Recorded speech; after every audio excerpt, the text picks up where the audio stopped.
Dicen que en Tabasco, el pecado no se confiesa, se esconde bajo tierra. El pueblo de Tamulté, en el corazón húmedo de Tabasco, dormía entre los rezos del mediodía y los murmullos de la selva. Corría el año de 1974, y en aquel lugar perdido entre cañaverales y caminos de lodo, la iglesia era el único edificio que parecía desafiar al tiempo.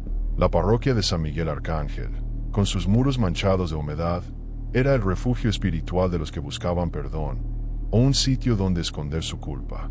El padre Esteban Mijangos, de 40 y tantos años, llevaba una década en ese lugar. Su rostro severo y su voz pausada le daban una presencia casi intimidante. Los feligreses lo respetaban, pero nadie se atrevía a decir que lo conocía realmente. Siempre estaba solo, siempre meditando, y en su mirada parecía habitar un cansancio que no era físico, sino del alma. Una tarde, llegó a la parroquia un muchacho de no más de 17 años. Delgado, moreno, con una expresión serena que contrastaba con sus ojos llenos de curiosidad. Se llamaba Raúl. Había perdido a su padre en una riña cantinera y buscaba un sitio donde trabajar y, según sus palabras, servir a Dios.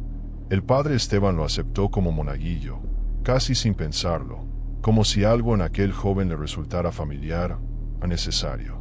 Desde entonces, la rutina cambió. Las misas se volvieron más cálidas, el templo más limpio y los cantos más afinados. El pueblo comenzó a notar la presencia del joven ayudante, y muchos aseguraban que el sacerdote se veía distinto, más tranquilo, más humano. Nadie imaginaba que aquella aparente calma escondía una tormenta que pronto lo consumiría todo. Raúl era atento, devoto y obediente, pero también curioso. Quería aprender sobre los santos, los misterios, los pecados y los silencios de la fe. A veces, se quedaba observando al padre mientras éste escribía en su despacho. Le intrigaba la forma en que su mirada se perdía en la nada, como si cargara con un peso que no se podía nombrar. Una noche, después de la última misa, la lluvia azotó el techo de lámina del convento. Los truenos hacían vibrar los vitrales, y la luz de las velas apenas mantenía a raya la oscuridad. El padre Esteban no podía dormir.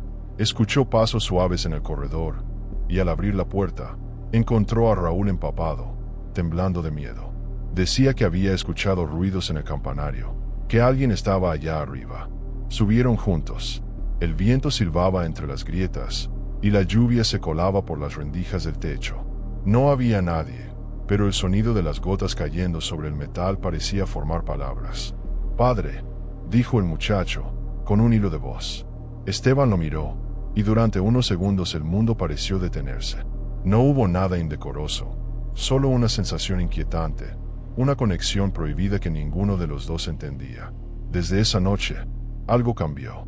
El sacerdote comenzó a aislarse, a rezar más, a ayunar. En el confesionario, su respiración se volvía pesada, como si las plegarias no lo purificaran, sino que lo hundieran más. Raúl notaba su tristeza, su angustia, pero no se atrevía a preguntar. En el pueblo comenzaron los rumores. Una mujer afirmó haber visto luces encendidas en la iglesia después de medianoche. Otro juró escuchar voces dentro del templo, como si alguien discutiera o suplicara. Y aunque nadie decía su nombre, todos sabían quién estaba en el centro de esas habladurías. El padre Esteban intentó mantener la compostura. Continuó con las misas, los bautizos y los rezos, pero cada palabra del evangelio le dolía. Cada vez que mencionaba la palabra culpa, sentía un nudo en el pecho. Una tarde, mientras el sol se desangraba sobre los árboles, Raúl encontró una carta sobre el escritorio del padre. Decía solo una frase: «A veces, la fe se confunde con el deseo, y el deseo, con el castigo». El muchacho no entendió, pero esa noche, el campanario volvió a resonar. La campana sonó una vez, y solo una. En Tamulté, todos sabían lo que eso significaba. Alguien había muerto.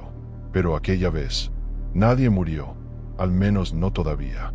La mañana siguiente amaneció envuelta en neblina. La humedad cubría los muros del templo como si el mismo aire quisiera borrar algo. El padre Esteban bajó al comedor con los ojos rojos, agotado. No había dormido, y su voz temblaba cuando pidió a Raúl que sirviera el café. Ninguno mencionó lo ocurrido la noche anterior, pero ambos sabían que algo había cambiado entre ellos. Durante los días siguientes, el pueblo notó que las campanas no sonaban a tiempo. Las misas se retrasaban y el sacerdote se mostraba distraído, nervioso.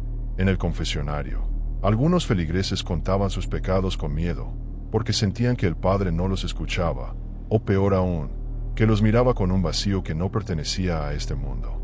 Una tarde, mientras Raúl limpiaba los candelabros del altar, vio que el padre Esteban se quedaba largo rato arrodillado frente a la imagen de San Miguel. Sus labios se movían, pero no era una oración. Era un murmullo roto, una súplica. Cuando el muchacho se acercó, escuchó algo que lo hizo estremecer. El sacerdote decía: «Líbrame de mí mismo, por favor, líbrame de mí». Raúl retrocedió sin hacer ruido. A partir de ese día comenzó a tener pesadillas.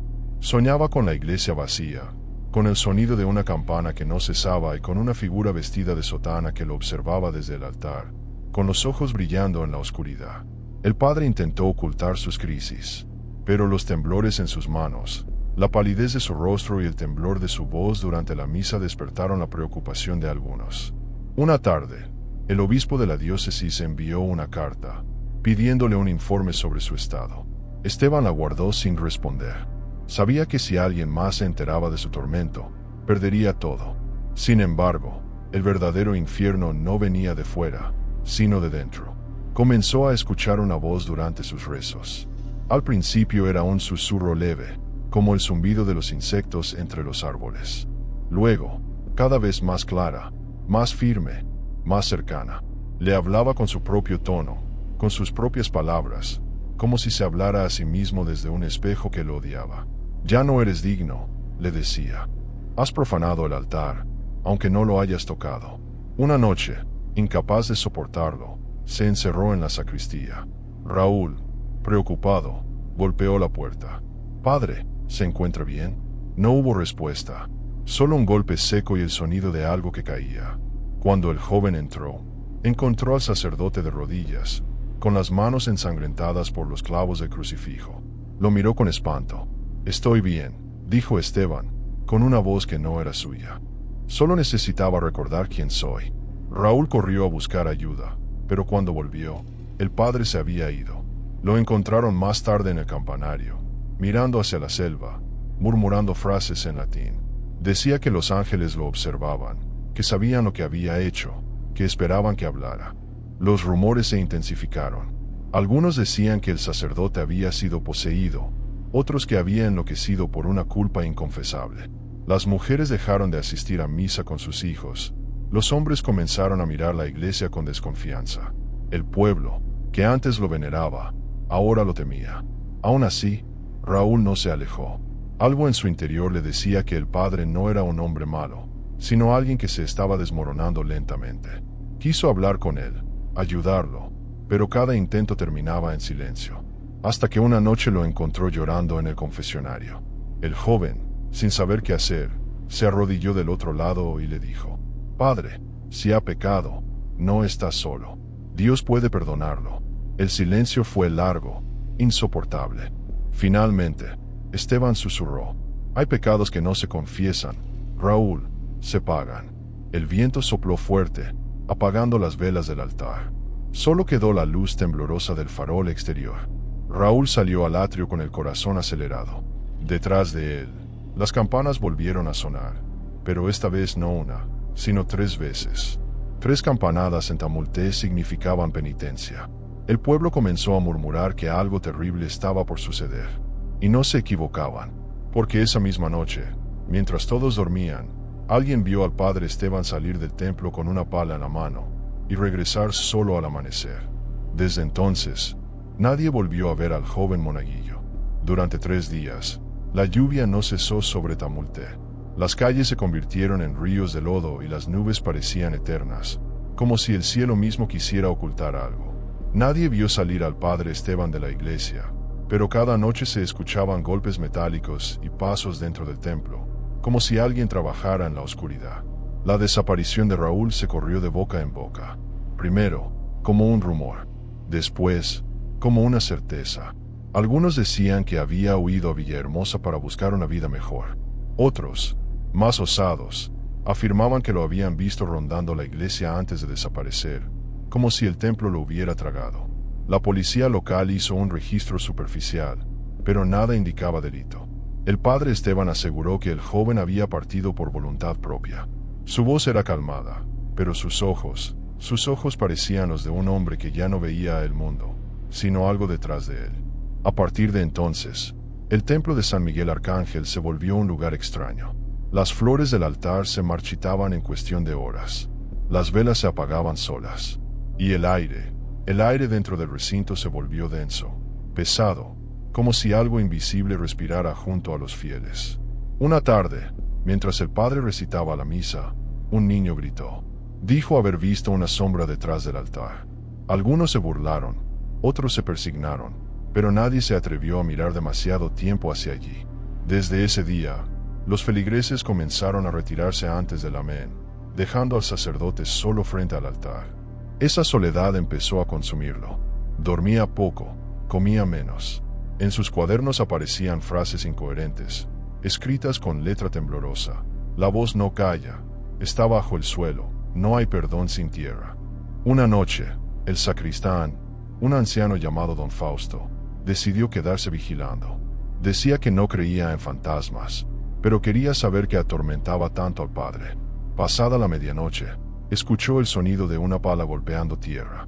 Siguió el ruido hasta la parte trasera de la iglesia, donde antes había un pequeño huerto. Allí lo vio, el padre Esteban cavando desesperadamente bajo la lluvia, con las manos y la sotana llenas de barro. Don Fausto corrió a detenerlo, pero el sacerdote se giró con los ojos desorbitados. «No te acerques», gritó. «Está aquí, no debe salir». El anciano retrocedió, aterrado. Juró que el suelo bajo los pies del padre se movía, como si algo respirara bajo la tierra. A la mañana siguiente, cuando regresó con 2 vecinos, el hueco había desaparecido. El terreno estaba perfectamente nivelado, cubierto de flores recién cortadas. El padre Esteban, en cambio, estaba en la sacristía, rezando frente a un crucifijo sin Cristo. «¿Qué hace, padre?», preguntó uno de los hombres. Esteban levantó la mirada lentamente. Esperar el castigo. Ese mismo día, el obispo envió un emisario, un sacerdote joven de la capital, para evaluar la situación. Su nombre era Padre Lucero, y su llegada trajo consigo una sensación de alivio, al menos por unas horas. El nuevo cura era cordial, educado, y quiso hablar con Esteban en privado. Pero la conversación no duró mucho. Lucero salió del despacho con el rostro pálido, temblando. No quiso decir lo que el padre Mijangos le había confesado. Solo pidió que nadie se acercara al sótano del templo. «Hay cosas que deben quedarse selladas», dijo, antes de marcharse al día siguiente. Esa misma noche, los perros del pueblo comenzaron a aullar. Las campanas repicaron solas, y varios vecinos aseguraron haber visto luces encendidas en la iglesia, aunque el padre no se encontraba allí. Al amanecer, lo hallaron dormido frente al altar, sosteniendo entre sus manos una sotana infantil cubierta de barro. Desde entonces, nadie volvió a poner un pie en el templo. Las misas se suspendieron, y el padre Esteban quedó solo con sus pensamientos y el eco de las campanas. Una tarde, mientras el sol caía sobre los charcos, un hombre del pueblo juró haber escuchado la voz del monaguillo llamando desde dentro del campanario.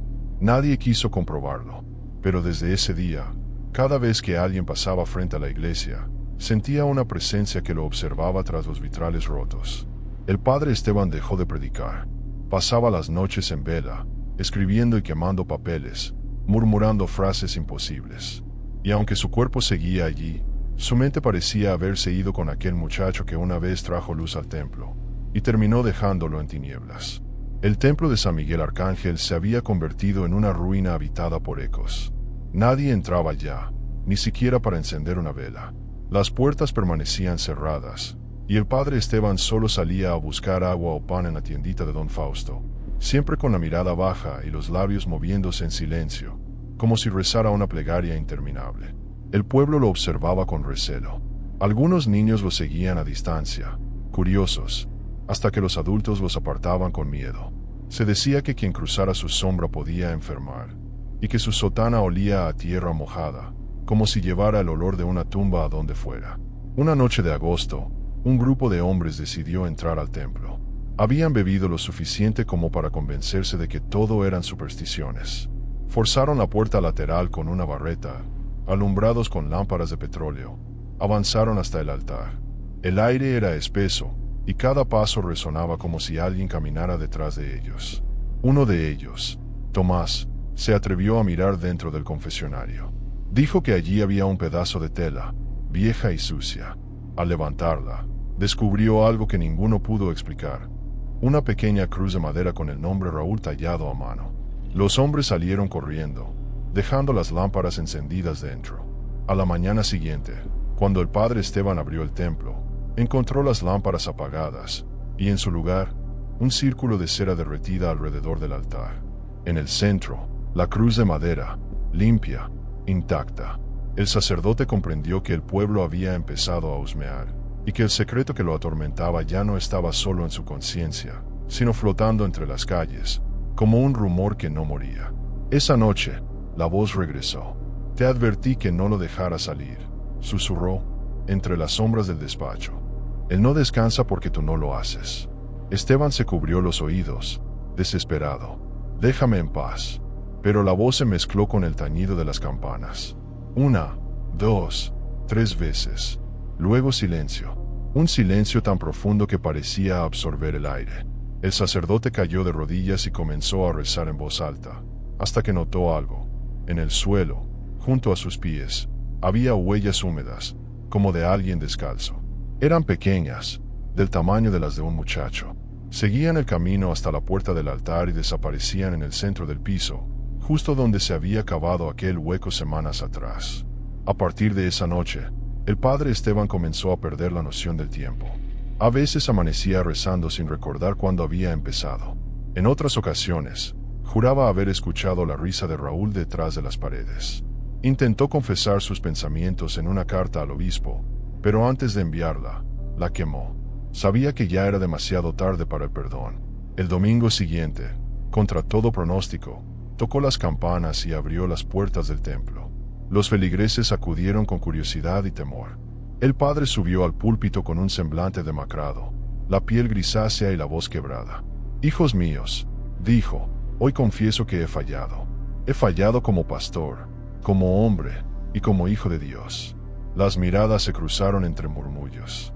Algunos se persignaron, otros se levantaron para irse. Pero el padre continuó, con una calma escalofriante. «Hay pecados que no se confiesan ante los hombres, solo ante la tierra. Y la tierra ya me ha escuchado». Terminó la misa en silencio. Nadie se acercó a comulgar. Al final, el padre se retiró al campanario, mientras el sol se hundía entre los árboles.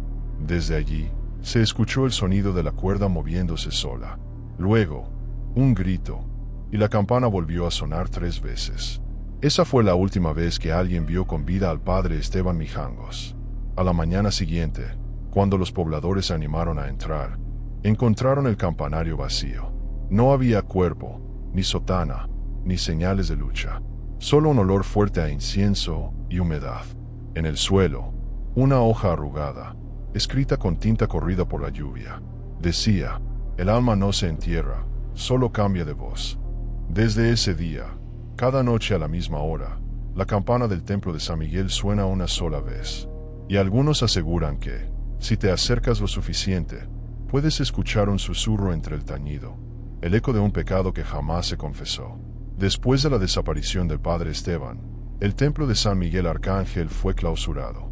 Las autoridades eclesiásticas enviaron inspectores desde Villahermosa, pero ninguno quiso permanecer más de una noche en el lugar. Alegaban sentir un frío imposible, aun con el calor sofocante del trópico. Uno de ellos, el más joven, renunció semanas después sin dar explicación alguna. Solo dejó una nota: «La campana no suena por viento, suena por culpa». El pueblo de Tamulté trató de volver a su rutina, pero la iglesia seguía allí, como una herida abierta. Los niños crecían escuchando historias sobre el sacerdote que hablaba con los muertos, sobre un monaguillo que nunca envejecía y aparecía en los espejos de las casas antes de una desgracia. Con los años, la maleza comenzó a cubrir el atrio. Las raíces rompieron el empedrado, las palmeras se torcieron hacia las ventanas y los murciélagos anidaron en el campanario. Pero a pesar del abandono, algunos juraban ver luces adentro durante la madrugada. Una figura moviéndose entre los bancos, encendiendo velas que se apagaban sin viento.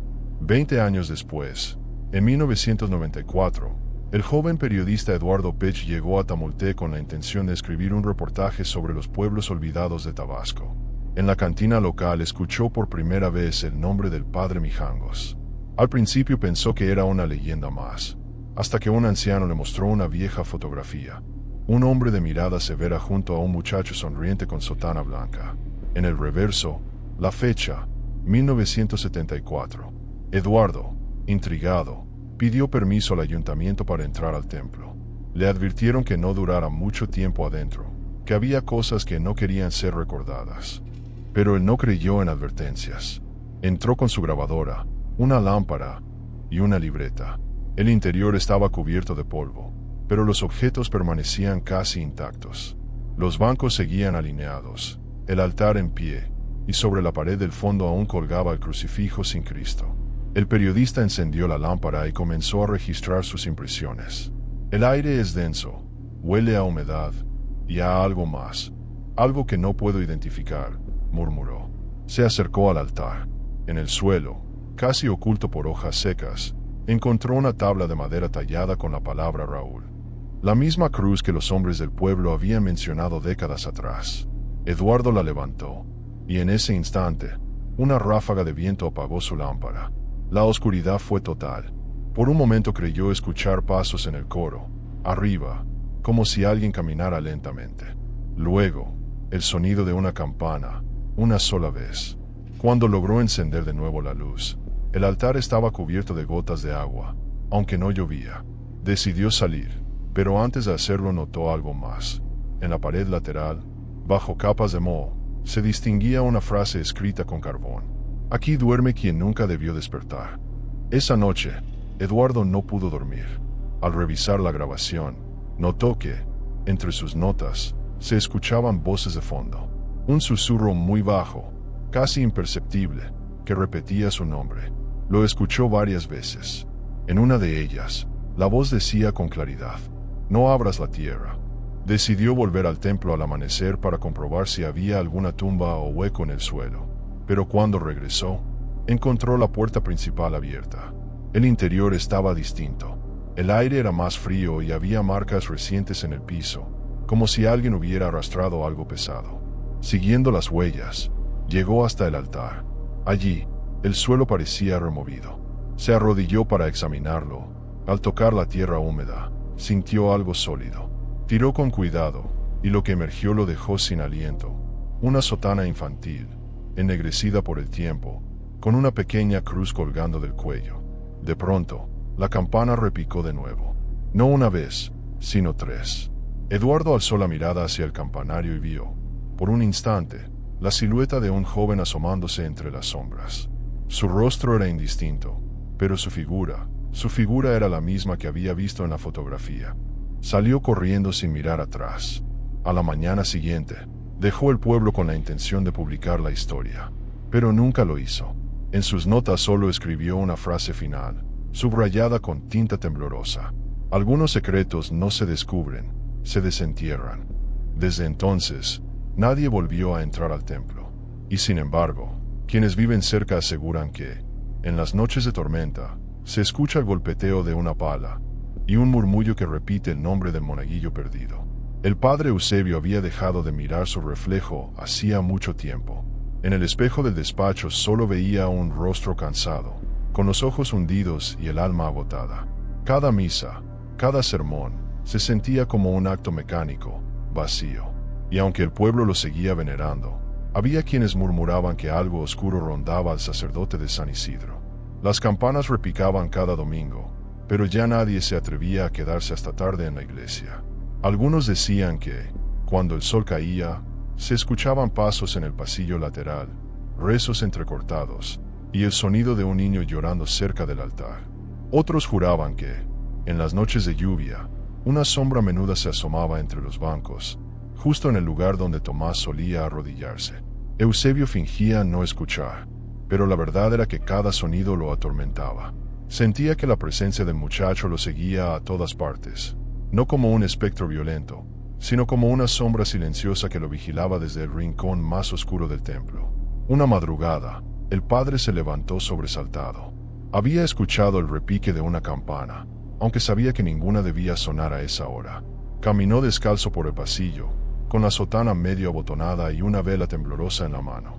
El eco de los pasos resonaba contra las paredes, y el viento que se colaba por las rendijas hacía vibrar los vitrales con un gemido agudo.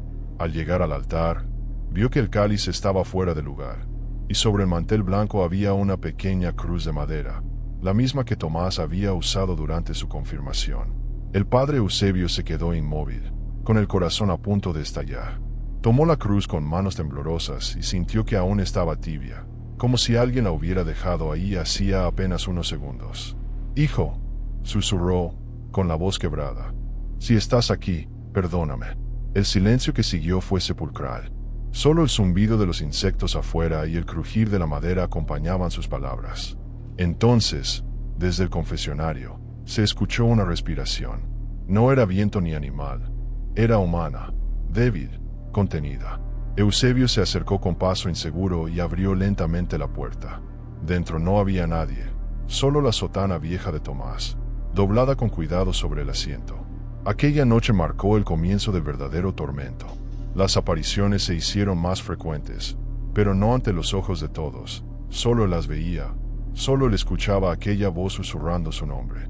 Intentó convencerse de que eran delirios, producto del insomnio y la culpa, pero cada detalle era demasiado real.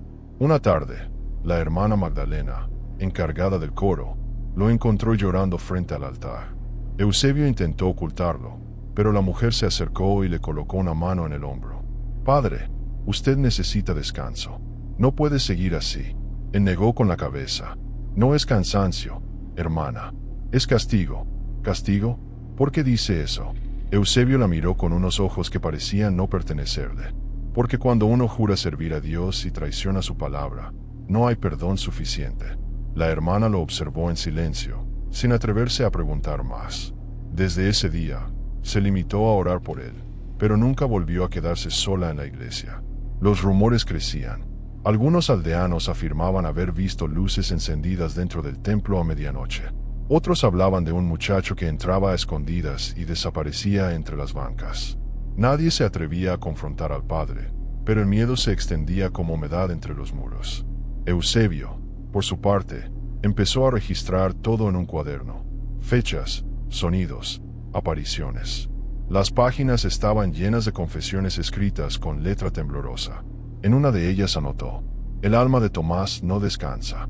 No sé si busca venganza o redención, pero siento su presencia cada vez que rezo.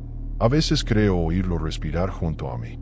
Una noche, la lluvia golpeaba los vitrales con fuerza cuando volvió a escuchar el repique de la campana. Corrió hasta el campanario, pero lo que encontró lo dejó sin aliento. La cuerda oscilaba sola, moviéndose de un lado a otro, aunque el aire estaba quieto. Y en la pared, escrita con lo que parecía ceniza, alguien había trazado una sola palabra: culpable. El padre cayó de rodillas, llorando sin control. Supo, sin lugar a dudas, que aquello ya no era solo culpa, sino presencia. Una presencia que no iba a dejarlo en paz hasta que enfrentara la verdad. El padre Eusebio sabía que no podía escapar de su propia conciencia. La presencia de Tomás se hacía cada vez más tangible. No solo escuchaba su voz entre los muros del templo, sino que sentía que algo lo rozaba, que respiraba junto a él mientras rezaba, que lo observaba desde el altar con ojos que nunca olvidaría. Una noche de tormenta, el viento arrancó ramas de los árboles y la lluvia golpeó el techo con fuerza. El padre decidió subir al campanario, con la esperanza de enfrentar aquello que lo atormentaba desde hacía meses. La madera crujía bajo sus pies, y cada paso parecía resonar en el silencio del pueblo dormido. Al llegar a la cima, lo inesperado sucedió. Sobre el borde de la plataforma, bajo la luz de los relámpagos, vio una figura pequeña, descalza, con la sotana de monaguillo empapada. Era Tomás. Su mirada no era la de un niño asustado, sino la de alguien que sabía demasiadas cosas. «Padre», dijo la voz, clara como el cristal, y a la vez cargada de dolor. «Todo lo que ocultó ya no puede ser borrado». Eusebio tembló. «Tomás, yo», comenzó, pero las palabras se le ahogaron en la garganta.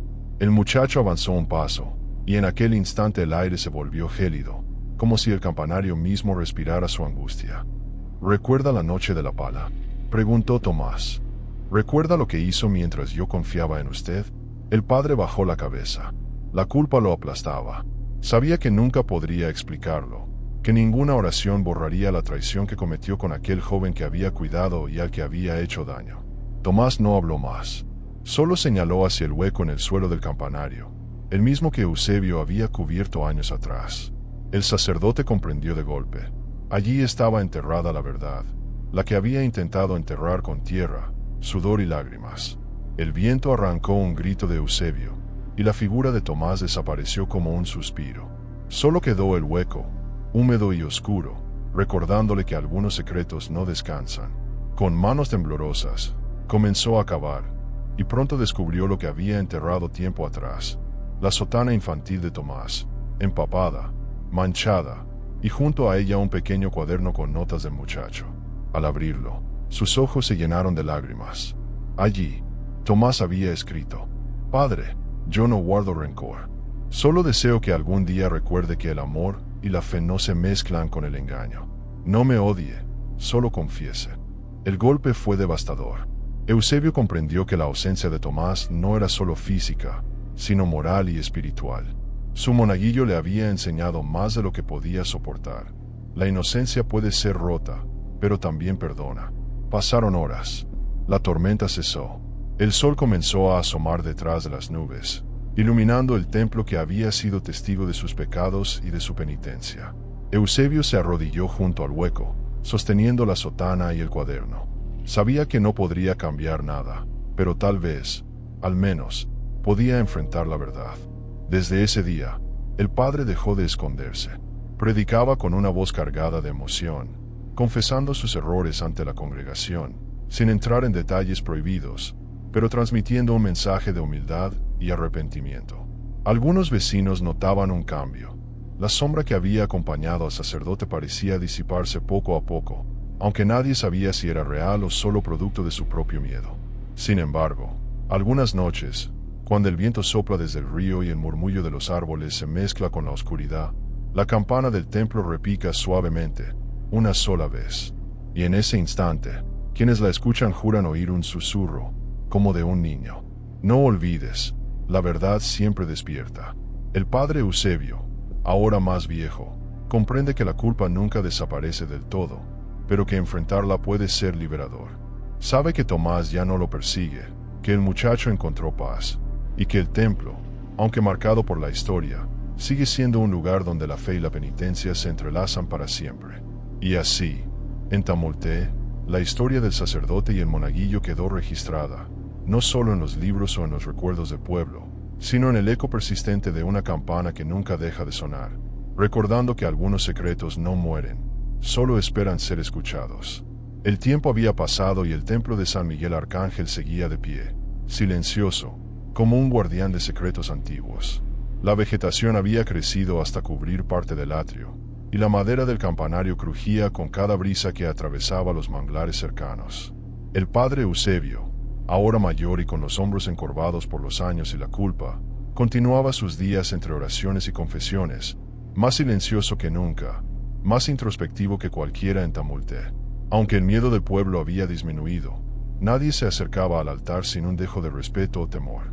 La historia de Eusebio y Tomás se había convertido en leyenda, un recordatorio de que los secretos no permanecen ocultos para siempre y de que la fe puede ser un refugio, pero también un espejo que refleja nuestras sombras más profundas. A veces, cuando la noche se adueñaba del cielo y la luna se asomaba entre las nubes, se escuchaba un murmullo leve, casi imperceptible, la voz de un niño o un suspiro que recorría los bancos vacíos. Eusebio sabía que era Tomás, o al menos algo de él, recordándole que la vida y la muerte no siempre marcan el final de una historia.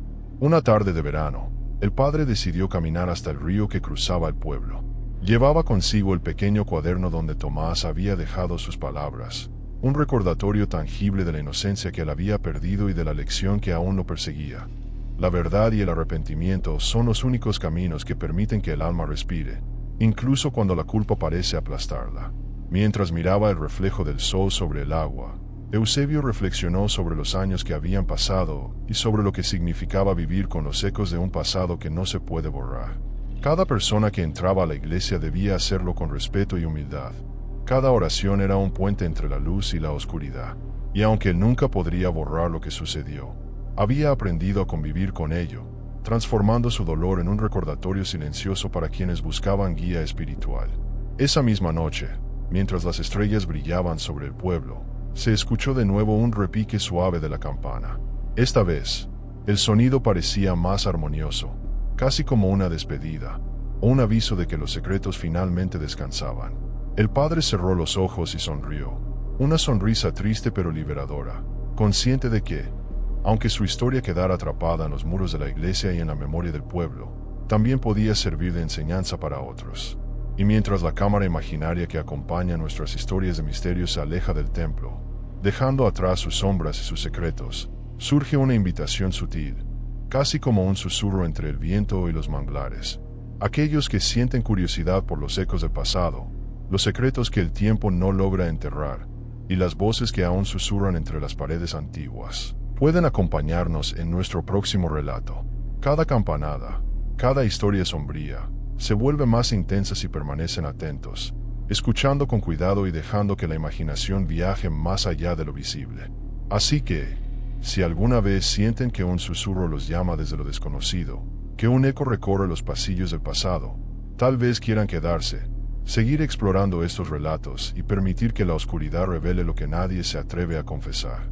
Porque en cada historia hay un secreto que espera ser descubierto, y quizás, solo quizás, ustedes quieran escuchar el siguiente. Con eso, la historia del padre Eusebio y Tomás llega a su fin, pero el eco de sus pasos, la sombra del niño y el repique suave de la campana continúan flotando en el aire de Tamulté. Historias como esta nos recuerdan que la verdad, la culpa y la fe son fuerzas que trascienden el tiempo, que las voces perdidas a veces regresan y que cada secreto enterrado tiene su manera de hacerse escuchar. Y si alguna noche, mientras cierras los ojos, escuchas un murmullo o un repique que parece llamarte, quizá estés listo para descubrir la siguiente historia prohibida.